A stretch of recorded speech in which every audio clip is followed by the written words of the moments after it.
जो मिलाच्या मागच्या भागामध्ये. अर्णवने समोरच्या माणसाकडे पाहिलं आणि तो बोलण्याची वाट पाहत शांतपणे उभा राहिला. शशीने पाहिले तो त्याच्या तीक्ष्ण डोळ्यांनी संभाषण कसे सुरू करावे याचा विचार करत आहे. पुढचा भाग. शशीचे बोलणे ऐकून अर्णव स्वतः शशीच्या खोलीत उभा राहिला. शशी बसा. अर्णव शशीकडे बघत शेजारच्या खुर्चीवर बसला. शशी तुझे नाव काय? अर्णव. अर्णव. शशी काय करतोस? अर्णव लांब एक व्यवसाय चालवत आहे. शशी व्यवसाय म्हणजे? अर्णव मी AR नावाचे फॅशन हाऊस चालवत आहे. शशी मी तुला याआधी रायजादांसोबत पाहिले नाही. असे का होते? अर्णव मी व्यवसायानिमित्त ब्राझीलमध्ये होतो. शशी तू या लग्नासाठी का होकार दिलास? अर्णवने डोळे बंद केले आणि दीर्घ श्वास घेतला. वैयक्तिक कारणे काका. शशी थट्टेने हसला. अर्णवने छोटेसे स्माईल दिले. हा माणूस आपल्या मुलीवर ज्या प्रकारे प्रेम करतो ते पाहून तो आश्चर्यचकित झाला आणि यामुळे त्याला त्याच्याशी सभ्य वागण्याचे कारण मिळाले. शशीने भुसभुशीत केली. त्याला वाटले अर्णव त्याला कधीच उत्तर देणार नाही पण तो धीराने प्रत्येक गोष्टीला उत्तर देतोय. शशी पण माझी मुलगी मला हवी होती म्हणून या लग्नाला ठीक म्हणाली. अर्णव गप्प बसून त्याची वाट बघत त्याच्याकडे पाहू लागला. शशी उसको अंधेरे से डर लगता है. आणि आता मला असे वाटते की तिला त्रास होईल हे जाणून मी तिला त्या अंधारात एकटे सोडले आहे आणि मी तिला सुरक्षित ठेवण्यासाठी काहीही करू शकत नाही.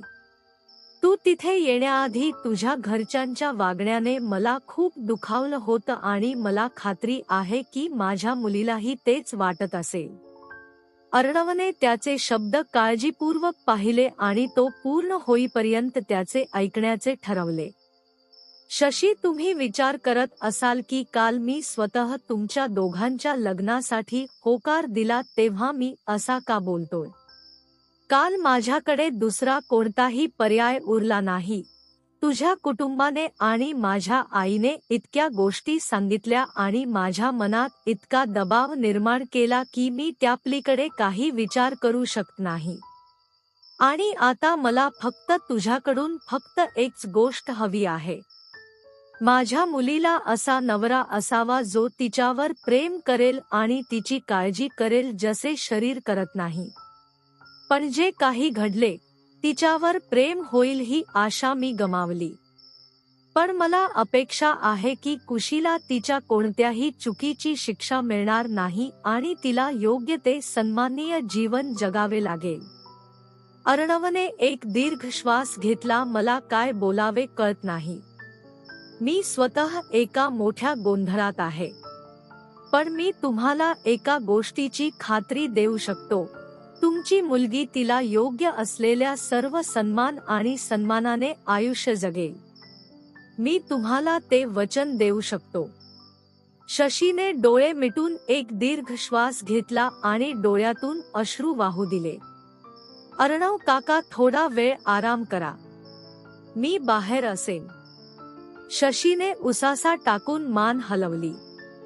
अर्णव उभा राहिला आणि त्याचे सध्याचे लोकेशन अमनला शेअर केले. दुसऱ्या बाजूला वंशला कॉफी दिल्यानंतर शीला आणि शीतल तिच्या खोलीत बसल्या होत्या ज्याने त्यांना कॉफी किंवा चहा आवडत नाही असे सांगून नाक कापले. मग त्या वाया जाणाऱ्या पाण्याला त्यांनी तयार केलेल्या कॉफीच्या नावाने पिळून ते उसासा टाकत शीतलच्या खोलीत स्थिरावले. शीला माझा विश्वास बसत नाहीये. कुशीच्या नवऱ्याने तिला हे महागडे मंगळसूत्र आणून दिले. शीतल आणि वंशजी मला शॉपिंगला पण घेऊन गेले नाहीत. शीतल काय? शीला आधी तुझ्या सासूबाईंना फोन करून इथे राहण्याची परवानगी माग. शीला हा. तिला इम्प्रेस करण्याची एकही संधी सोडू नकोस. कुशी वडिलांच्या टेन्शनमध्ये आहे. तिला फोन करणार नाही. म्हणून तू तिला फोन करून कळवशील की तू इथेच राहणार आहेस. इथे बोलवा तिला. शीतलने मनोरमाला फोन करून तिच्या घरीच राहण्याची परवानगी मागितली. शीतलने फोन करून माहिती दिल्याने मनोरमाला बरे वाटले आणि कुशीकडूनही तशीच अपेक्षा होती. पण कुशीने तिला फोन केला नाही कारण ती शशीची काळजी घेण्यात व्यस्त होती. मनोहरने सांगितल्याप्रमाणे अर्णव आणि वश गुप्ताच्या घरीच थांबले. अमनने ड्रायव्हरमार्फत अर्णवचे पाकीट आणि चार्जरसह लॅपटॉप पाठवला. अर्णवला वेळोवेळी प्रवास करावा लागत असल्याने त्याच्याकडे नेहमी आवश्यक गोष्टी असलेली एक ट्रॅव्हल बॅग त्याच्या कारमध्ये तयार असते. तो फ्रेश होऊन टेबलावर बसला आणि त्याचा मेल पाहू लागला. कुशीने सर्वांसाठी जेवण बनवले आणि शशीसाठी खिचडी. टेबलावर सगळं व्यवस्थित करून ती अर्णवच्या शोधात तिच्या खोलीत गेली. तो फोनवर कोणाशी तरी बोलत होता. ती त्याची पूर्ण होण्याची वाट पाहत होती आणि तो पूर्ण होईल असे वाटत नव्हते. कुशी, त्याचे नाव काय? अर्णव, बरोबर ना? मी त्याला कॉल करू का? त्याचे नाव नसेल तर? हे खूप लाजिरवाणे आहे. कुशी आर एन अव. त्याच्या कॉलमध्ये असलेल्या अर्णवनेही ते ऐकले नाही आणि बोलतच राहिला. शेवटी त्याने कॉल बंद केला आणि त्याचा फोन स्क्रोल करत होता. कुशी, सुनिये. अर्णव वळून तिच्याकडे विचित्र नजरेने पाहू लागला. कुशी, खाना तयारही. अर्णवने मान हलवली आणि कुशी बाहेर गेली. अर्णव उभा राहिला आणि डायनिंगकडे निघाला आणि बघितले की सगळे आधीच तिथे आहे. तोही तिथेच बसला आणि कुशीने त्याला पराठे दिले तेव्हा नावाखातर त्याने फक्त 2च खाल्ले आणि हात धुवून उठला. शशी, कुशी, खीर सकाळची कर बेटा. मला ते खावेसे वाटते. कुशी, ठीक आहे, मी बनवीन. पण तुमच्या डॉक्टरांना सांगितल्यावरच. रात्रीचे जेवण पूर्ण करून शशी हसला आणि कुशीने त्याची गोळी त्याला दिली. शशी, शुभरात्री बेटा. कुशी, शुभरात्री बाबा. अर्णव आधीच बेडच्या काठावर पडलेला पाहून आश्चर्यचकित होण्यासाठी ती संकोचपणे तिच्या खोलीत गेली. तिनेही पलंगाच्या कोपऱ्यात झोपून डोळे मिटले. दुसऱ्या दिवशी सकाळी अर्णव सकाळी लवकर उठला आणि त्याला पहिली गोष्ट दिसली की कुशी झोपलेली होती. तो वॉशरूममध्ये गेला आणि तोंडावर पाण्याचा शिडकावा केला आणि बाहेर आला तेव्हाच शशी बागेत बसला होता. तो शांतपणे बाहेर फिरायला गेला. शशी, तो इतक्या लवकर उठला? दिल्लीत नुकत्याच सुरू झालेल्या थंड वातावरणाने अर्णवच्या त्रासलेल्या आत्म्याला खूप आवश्यक असलेली शांती दिली. त्याला आता काहीच समजत नव्हते. त्याचे मन पूर्णपणे कुशीने व्यापलेले आहे. अनेक प्रश्न त्याच्या मनात डोकावत होते. त्याला एक छोटेसे उद्यान सापडले आणि तेथे बसून लोक त्यांच्या मॉर्निंग वॉकमध्ये व्यस्त होते. गुप्ता घर. मनोहर शशीला भेटायला आला. शशीला आश्चर्य वाटले. पहाटे त्याला पाहतो. कुशी आताच उठली आहे आणि ताजी झाली आहे. तिने शशी आणि मनोहरसाठी कॉफी बनवली आणि त्याला दिली. ईश्वर आणि लावण्यानेही मॉर्निंग वॉक पूर्ण केला आणि शशीला भेटायला आले. मनोहर, धन्यवाद बेटा. अर्णव बिटवा कुठे आहे? शशी, तो कुठेतरी गेला आहे. मनोहर, ठीक आहे.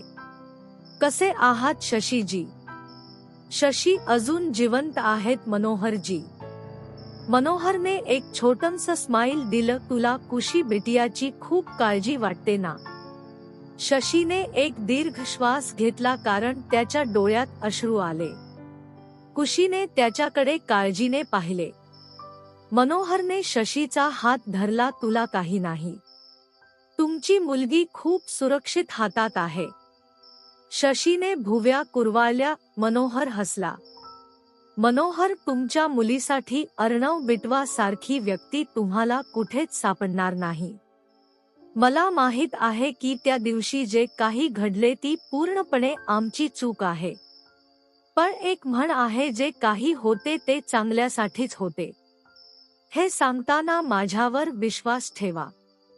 वर्ष जे काही आहे त्यापेक्षा माझा अर्णव बिटवा अधिक आहे. अर्णव बिटवा कुड से बना हुआ इंसान है. आज तो जे काही आहे ते आहे फक्त आणि फक्त त्याच्या मेहनतीमुळे. तो त्या पदापर्यंत पोहोचला आहे ज्यासाठी आजही अनेक लोक संघर्ष करत आहेत.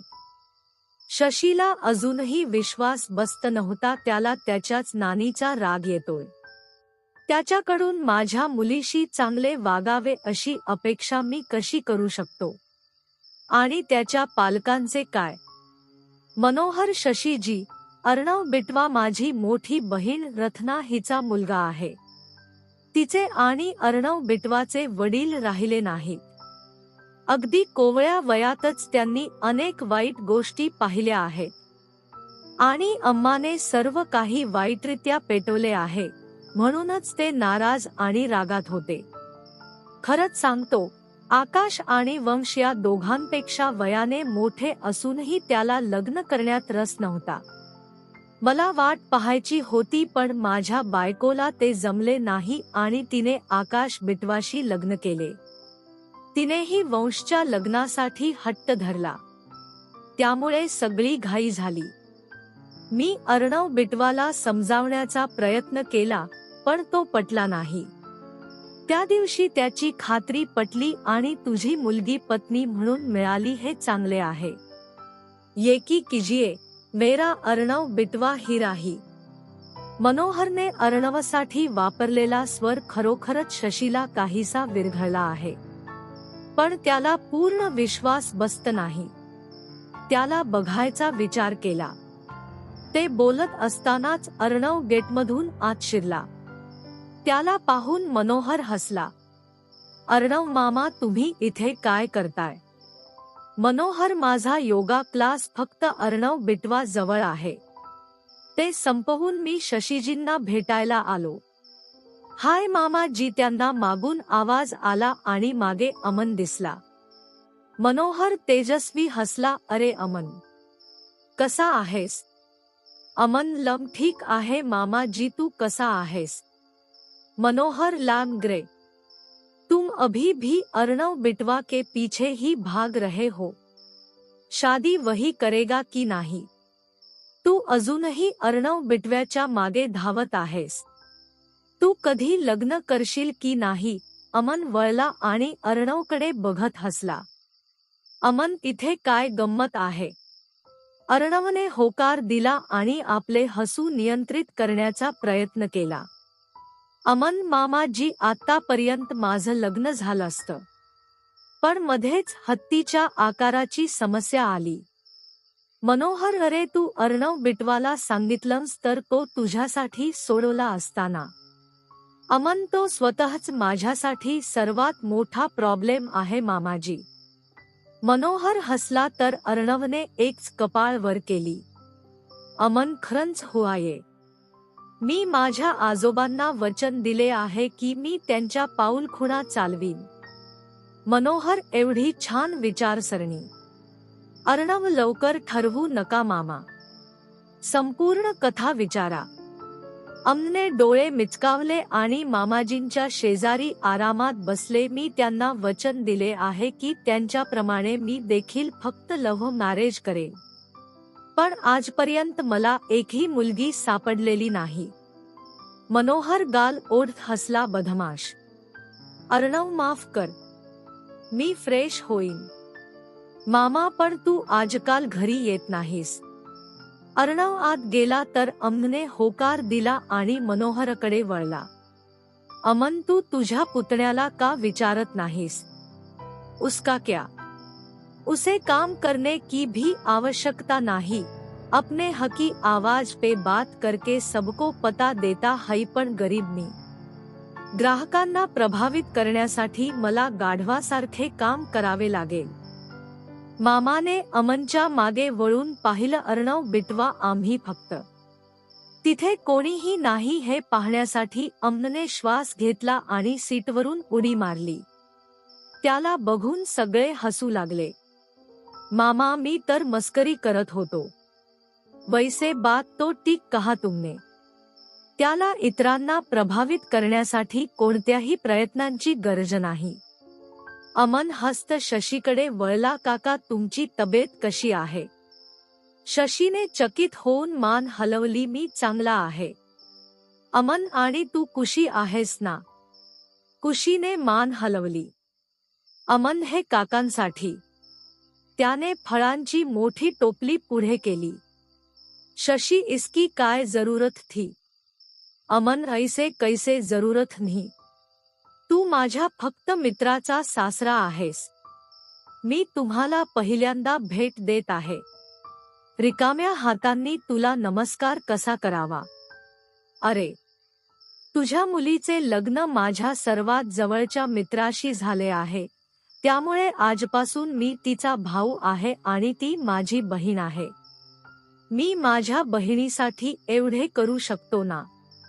अमन आणि मनोहर काही मिनिट काही नाही ते सर्व काही बोलत राहिले म्हणून शशी हसला. त्यामुळे सर्वजण बोलण्यात गुंग झाले. काही वेळाने ईश्वर निघून गेला. मनोहर, तुम्ही जाऊन शशीजी आराम करा. मी उद्या येईन. शशीजी. मनोहर, मी अमनला सोडतो. अर्णव बिटवा यांना कळवा. अमन, ठीक आहे. अर्णव फ्रेश होऊन बाहेर आला आणि बाहेर अमनशी बोलत बसला तर खुशी आधीच नाश्ता तयार करण्यात मग्न होती. तिने ईश्वरला विचारले आहे की ती शशीला खीर देऊ शकते का, ज्याने तिला कमी रक्कम देण्याचा सल्ला दिला होता. लावण्य, मी पप्पासोबत असेन. तुम्ही हे पूर्ण करा आणि या. खुशी, ठीक आहे. लावण्य शशीच्या खोलीत गेली. हाय पापा, काय करत आहात? शशी, काही गाणी ऐकायचा विचार करतोय बेटा. लावण्य, मला तुमच्याशी एक छान गॉसिप शेअर करायची आहे. शशी, गॉसिप? लावण्याने उत्साहात होकार दिला. तुला काही माहित आहे? काल खुशीने मला फोन केला आणि मी तिच्या घरी गेलो. तिथं काय झालं माहित आहे? शशी, काय? लावण्य, जिजू ना. शशी, जिजू? लावण्य, अर्णवजी. तो माझ्या मित्राचा नवरा आहे. तर माझे जिजाजी. त्यांनी दागिन्याला घरी यायला सांगितले आहे. शशी, का? लावण्य, बायकोसाठी मंगळसूत्र खरेदी करण्यासाठी. शशी कुतूहलाने पाहत होता. सचमे? लावण्य, हान, सचमे. सकाळी 9 वाजता ते तेथे आले होते. शशी, मग? लावण्य, मग त्याने खुशीसाठी मंगळसूत्र निवडले आणि स्वतः ते तिच्या घरच्या मंदिरात बांधले. शशी गंमतीने हसला. लावण्य, मी चुकून बिल पाहिलं. तुला माहित आहे की त्याची किंमत जवळपास 9 लाख आहे. पप्पा, मी त्यांना रक्कम सांगितल्यावर तुम्ही तुमच्या पत्नीचा आणि लहान मुलीचा चेहरा पाहिला असेल. तुम्ही चुकलात. वशने शीतलला खरेदीसाठी घेऊन जातो असे सांगितल्याचे ते फुशारकी मारत होते, तेही खुशीच्याच समोर. मग मी संधीचा उपयोग करून त्यांना चिडवले. शशीने एक छोटंसं हसू देत उसासा टाकला. खुशी बेचरी. तिच्या नशिबात काही सुख लिहिलंय की नाही माहीत नाही. रायजादास असे काही करतील असे मला कधी वाटले नव्हते. लावण्याने उसासा टाकून तिचे हात धरले. पप्पा, आता तुमचा न्याय होतोय. शशीने भुवया चोळत तिच्याकडे पाहिले. लावण्य, मला मान्य आहे लग्न अचानक ठरले आहे. लग्नात ती सगळी अनागोंदी झाली आणि खुशीने दुसऱ्या व्यक्तीशी लग्न केले. हे खरे आहे की आम्हाला जिजाजींबद्दल काहीच माहिती नाही. पण बाबा, असा विचार करून आम्हाला वंशाबद्दलही काहीच माहिती नाही. तेव्हाही तू वंश स्वीकारून त्याच्यावर खुशीची जबाबदारी देण्यास तयार होतास. आणि तुम्ही अर्णव जिजूंना न्याय देत आहात आणि तुम्ही एका निष्कर्षावर आला आहात की कुशीला आनंद होणार नाही का बाबा? शशी तसं नाही. लावण्य खोट बोलू नकोस पप्पा, मला माहित आहे. तुला असे वाटते की जिजू कुशीला आनंदी ठेवू शकत नाहीत ना? शशीला आपला आरसा दाखवल्यासारखे वाटले. खरे त्याला अर्णवबद्दल काहीच माहीत नव्हते आणि वंशलाही तेच माहीत होते. त्याने फक्त एवढंच पाहिलं की रायजादा हे एक सुस्थित कुटुंब आहे आणि कुशी आरामात स्थायिक होईल. कुशीला शीला आणि शीतलपासून दूर जावे एवढीच त्याची इच्छा होती. लावण्य, तुझ्या आत जे काही आहे तो फक्त राग आहे. त्यांनी कुशीची वाट पाहिली नाही याचा राग येऊन वशने शीतलशी लग्न केले. पण पप्पा, कुशीला जितका त्रास होतो तितका जिजूलाही. कुशीशी लग्न करण्यासाठी त्यालाही अचानक ढकलण्यात आले. होय, त्याने लग्नाच्या दिवशी मंगळसूत्र बांधण्यास नकार दिला तेव्हा तो चुकीचा होता, पण तो सुधारायचा प्रयत्न करतोय बाबा. त्याच्याकडे कोणी मंगळसूत्र मागितले नाही, कुशीही नाही. पण तरीही त्याने पहाटे ज्वेलरला बोलावून घेतले. त्याला निदान संधी तरी द्या बाबा. दुसऱ्याच्या चुकीबद्दल तुम्ही त्याच्यावर राग दाखवत आहात. आणि त्या दोघांना पाहून वंशापेक्षा जिजू श्रेष्ठ, निदान तो वंशाच्या विपरीत त्याची जबाबदारी ओळखतो, ज्याने वेदीवर येण्यासाठी कुशीचीही वाट पाहिली नाही. तिचे बोलणे ऐकून शशी शांत बसला. लावण्याने केवळ शशीच्याच नाही तर बाहेर उभ्या असलेल्या कुशीच्या मनातही विचार मांडले आहेत. तीही विचारात पडली. धन्यवाद. कथेचा भाग 6 लवकरच येत आहे. सबस्क्राईब करून घ्या.